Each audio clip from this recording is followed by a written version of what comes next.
Barcelona'ya hoş geldiniz. Orada kahve falan nasıl olmaz. İspanya'dan bana bir teklif geldi. Dediler ki biz geldik Türkiye'ye, seni çok sevdik Özgür. Bizimle çalışmak ister misiniz? Tabii ki dedim ben de, neden olmasın?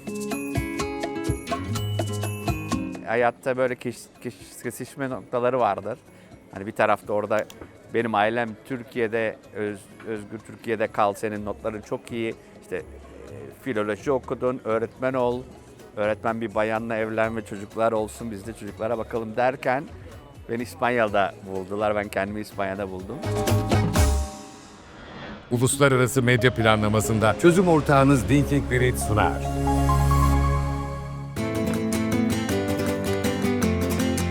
Benim ismim Özgür Özdemircili. 20 yıldır İspanya'da yaşıyorum.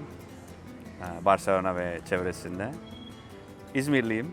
Karşıyaka'lıyım. 35,5'lu olanlar zaten bilirler. Bu arada Barcelona'ya hoş geldiniz. Orada kahve falan nasıl olmaz. Esasında ben bir filologum. İşte üniversitenin 3. yılında ben bilgisayarlarla çok aşırı neşe olmaya başladım. Bir 6 ay 8 ay kadar öğretmenlik yaptıktan sonra bilgisayarlara çok daha fazla yeteneğim olduğunu fark ettim. Daha sonra Türkiye'nin herhalde ilk Unix grubunu kurduk. Yazılar yazıldı ki bunlar hep 1996-2000 sırasında. 2 tane kitap çevirdim bilgisayar üzerine. Hem Network Security Hacks bir tanesi, diğeri de Linux sistem yönetimi. Çok teknikler ama burada en önemli olan herhalde benim için edebiyattan bilgisayara, matematiğe geçmenin ne kadar zor olduğunu gördüm. Herkes bana derdi işte, ne yapıyorsun, neden geçiyorsun diye. Ben de çok biliyordum herhalde o tarafta bir şeylerin beni çektiğini ve yani ben bu tarafta çalışmak istiyorum dedim. İzmir'de bir çalışmaya başladım. Daha sonra oradan turizm tarafına geçtim. Yine IT olarak çalıştım. Bir fuarda 2 kişi önümde buldum. Onlar da bana dediler ki Özgür, biz seni gördük, seni tanımak istiyoruz. Onlarla tanıştık ve onlarla çalışmaya başladım. Ve dediler ki biz burada yeni bir acente kuruyoruz. Oranda bir menajere ihtiyacımız var, hani olur musun? Ben de neden olmasın dedim. Onlarla çalışmaya başladım ve işte birkaç sene sonra, bir sene sonra herhalde İspanya'dan bana bir teklif geldi. Dediler ki biz geldik Türkiye'ye, seni çok sevdik Özgür. Bizimle çalışmak ister misiniz? Tabii ki dedim ben de, neden olmasın? Ve daha sonra her şey çok iyi geçti ve İspanya'ya geldim. Ve hayatım değişti esasında. Hayatta böyle kesişme noktaları vardır. Hani bir tarafta orada benim ailem Türkiye'de, Özgür Türkiye'de kal, senin notların çok iyi. İşte filoloji okudun, öğretmen ol. Öğretmen bir bayanla evlen ve çocuklar olsun, biz de çocuklara bakalım derken beni İspanya'da buldular. Ben kendimi İspanya'da buldum.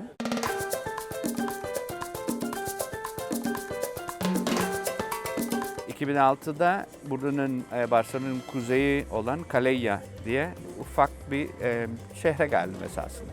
Oraya geldikten sonra benim ikinci çalıştığım yer Thomson Reuters oldu. Reuters'ı bilirsiniz. Orada böyle İngiltere ile çalışmaya başladık, Londra ile. Orası bittikten sonra Roche tarafı başladı benim için. Roche'de çalıştım. Orada da aynı yine sağlıkla personal medicine olarak. Oradan da böyle bir Amazon'a geçtim. Hem İspanya ve hem Portekiz bölgesinin bu Enterprise Support tarafındaki yöneticisi oldum. Hem Avrupa ile beraber çalışıp, Amazon'un kültürü çok iyi, çok çalışan ve çok öğrenilen bir yer. Daha sonra Microsoft aynı şekilde, 2 büyük. Daha sonra da İtalya tarafı oldu. İtalya'da da genel müdürü olarak yer aldım. Onları İspanyol marketine açtık. Milan'a gidip gelmek zorunda kaldım. Ve en sonunda artık dedim ben çok fazla gidip gelmeyeyim, ben burada kalayım, ben Barcelona'yı çok seviyorum. Şu anda çok daha rahat çalışıyorum. Çok fazla koşturmaca yok. Çok fazla toplantılar yok gecelerine kadar. Özellikle Türkiye'den gelen şirketler olsun, onların ve Avrupa'dan gelen şirketler olsun, onların İspanya ayaklarını açıyoruz mesela. Ya da buradan aynı şekilde İspanyollar olsun, onlar Türkiye'ye gitmek istiyorlar. O konularda yardım ediyoruz. Çünkü hem iki tarafı da bilen insanlar ve bilen kişiler olması gerekiyor. Ben size ilk geldiğim günü anlatayım mesela. İlk geldiğim gün hazırlan biz seni yemeğe çıkartacağız haberiniz olsun. Bizim öğle aramız 12 ile 1 arasıdır. İşte saat 12 oldu, 12.30 oldu, saat 1 oldu. Hani ben gidiyor muyuz, neredeyiz? Hani ben ölüyorum bir şekilde. Saat 2 oldu, 2'de hadi biz gidiyoruz dediler. Tamam dedik hani gittik. Hani ben de bekliyorum ne bileyim. Hani çok çabuk bir şeyler yiyip hemen geri geleceğimizi zannediyorum. Mesela aslında öyle değil. Saat 2'de biz gidiyoruz bir deniz restoranına. Şaraplar açılıyor, kavalar açılıyor bilmem ne derken hani saat 5 ve biz geriye dönüyoruz. Ben utanıyorum hani böyle kıpkırmızı olmuşum. Ama gittiğim kişiler zaten şirketin en önemli hani CEO'ları vesaire. Orası çok ilginç oldu. Onu öğrendik çünkü tarafı var. Benim geldiğim zamanlarda çok daha fazlaydı. Saat insanlar 9'da gelip işte saat 2'de evlerine giderler. 2'den 4'e kadar, 4.30'a kadar belki dinlenirler. Sonra geriye gelirler ve 7.30'a kadar falan çalışılır şeklindeydi ki öyle. Yani o da bir adapte olmak zorunda kaldık. Çok da kötü değil esasında. Hani gün içinde bir sürü zamanınız oluyor. Saat işte 2'den 4'e kadar yemek yiyebiliyorsunuz vesaire. Sonra geriye dönüyorsunuz tekrardan. Hafta sonu da aynı şekilde hani arkadaşlar diyorlar ki biz işte yemeğe çıkacağız. Süper. Saat 6. Yani ben bekliyorum. Bir şey yok. 7 yok. Artık ben pijamalarımı falan giyiyorum. Hani bir şeyler okumaya başlıyorum falan. Saat 10.30'da bana bir telefon geliyor. Arkadaşlar diyorlar ki biz aşağıdayız. Diskoya falan mı gidiyoruz? Gece hayatı. Yok biz işte hani yemeğe gideceğiz. Hayda diyorum ben de nasıl olur? Gerçekten öyle saat 10.30'da burasının saat 8'de açılır bütün restoranlar. 9'a doğru dolar, 10'a doğru çok daha fazla dolar. 10-10.30 gibi yemeğe başlanır. Sonra yemek saat 1'de falan biter. O yüzden de en azından bu bölgede, Katalunya bölgesinde özellikle saat 1'den ve 1.30'dan sonra gece hayatı daha fazla yükselir. Bu da böyle bir garip oldu. Hani siz pijamalarla beklerken bir şekilde hani yemek mi yiyeceğiz diye, onlar siz işte diskoteye mi gideceğiz diye, onlar da size yemeğe gidiyoruz diyorlar. Ve yemek de işte böyle uzuyor.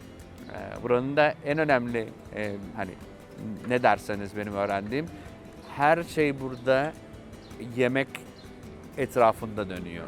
Hani geç kalkılan ve geç yemek yenilen bir kültür burası. Çok böyle structured gidiyor her şey.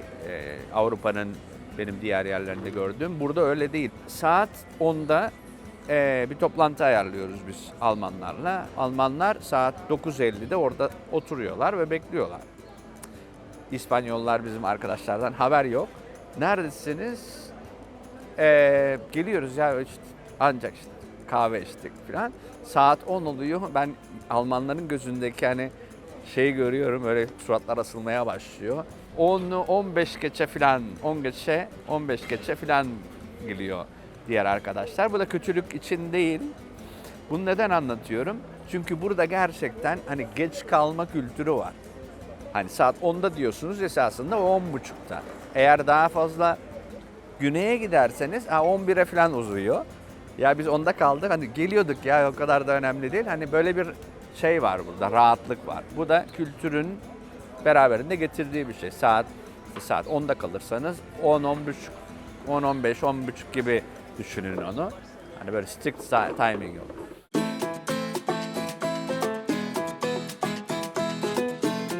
Geldiğimde buraya İspanya ve Katalunya tarafındaki böyle bir değişikliği çok fazla bilerek gelmedim esasında. Yani buraya geldikten sonra Katalunya'nın neler olduğunu, İspanya'nın ne olduğunu keşfettim. Katalunya'da Katalanca konuşuluyor ve buradan ne kadar kuzeye gittiğinizce belli yerlerde daha fazla sadece Katalanca konuşmaya sizi bir şekilde davet ediyorlar ve hatta hani köylerde ben gerçekten İspanyolca bilmeyen kişilerle görüştüm. Şimdi Türk olarak İspanyolca bilmeden İngilizce ile buraya gelince şöyle bir durumla karşılaşıyorsunuz. Benim olduğum yerlerde İngilizce konuşma seviyesi çok fazla yüksek değil. Benim İspanyolcam 0. öyle bir şey olunca biz İngilizce ve el hareketleriyle birbirimizle anlaşmaya çalıştık. Onlar bir şekilde kendilerini bana adapte ettiler. Ben kendimi onlara adapte ettim. Türk bir çocuk işte 26 yaşında o köye geliyor. Orada 7 yıl geçiriyorsunuz ve hani Barcelona ya 110-120 kilometre uzakta bir yer esasında. Katalanca konuşursanız ayrı, Katalonca konuşmazsanız ayrı, İspanyolca konuşursanız ayrı, İspanyolca konuşmazsanız ayrı şeklinde oluyor. İngilizce konuşan kişi sayısı belki az. O yüzden ya deli konuşuyorsunuz ya da İspanyolca konuşuyorsunuz, ya Katalonca konuşuyorsunuz ya da birazcık dışarıda kalıyorsunuz. Sen nerelisin? Bana ilk söyledikleri yer hani sen İtalyan mısın diyorlar. Yok değilim diyorum. İkinci şansınız var hani deneyin. Sen Fransız mısın diyorlar. O da değilim diyorum. Ben Türk'üm deyince ya biz sizin ülkenizi gerçekten çok seviyoruz diyorlar. O da beni gururlandırıyor. Etrafta her zaman böyle bir güzel bize karşı bir şey var. Özenlik var. Özellikle burada söylemem gereken bir şey var. Biliyorsunuz buradaki hani Türkiye'ye karşı belki en fazla etkiyi yaratan bizim Türk dizileri oldu. İşte benim kız arkadaşım, benim işte annem, benim eşim Türk dizisi seyrediyor. Sen biliyor musun filan dediler. Ya dedim ne kadar güzel, harika. O yüzden hani Türk dizileri burası da için belki de Türkiye için hazırladı ve Türkiye'ye bakış açılarını değiştirdiler. 5 yıl önce Turkish Business Hub altında bir proje başlattım. Çünkü Türklerin ne kadar pekcan olduğunu biliyorum. Ben Türk'üm. Ne kadar burada yaşasak da Türkiye'nin zamanı geleceğini zaten ben çok iyi biliyordum. Ve bunu anlatmak için ticaret odalarına konuştuk, onlarla anlattık. İşte 3 yıl önce buradaki FIRA Barcelona anlaşmalar yapıldı o konuda. Belli fuarlarda bulunduk onlarla beraber. Şu anda hala devam ediyoruz burada da.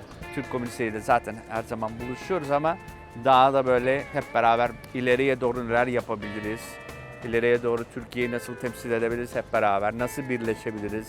Aramızda nasıl dayanışmalar kurabiliriz?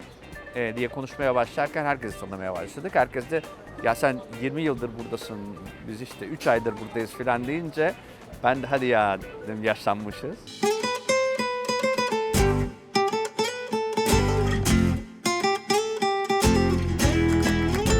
Emeklilik bana çok uzak geliyor. Yapılacak çok fazla şey var. Özellikle benim istediğim hem o kadar çok yıldır Türkiye için çalışıyorum ki burada. Hani bu ön tarafta görülen olanlar var, görülmeyen olanlar var. İstiyorum ki hani ileride hani belki 70 yaşına geldiğinde inşallah burada çok daha fazla Türkleri görürüz. Çok daha iyi insanlar kendi aramıza takılır. Gelirler, onlar da bizimle beraber olurlar. Bunlara yeni işler açarız, onları burada büyütürüz. Aynı şekilde İspanyolların da Türkiye tarafındaki düşüncelerini hala bir şekilde aynı şekilde devam ettirmek gibi bir isteğim var.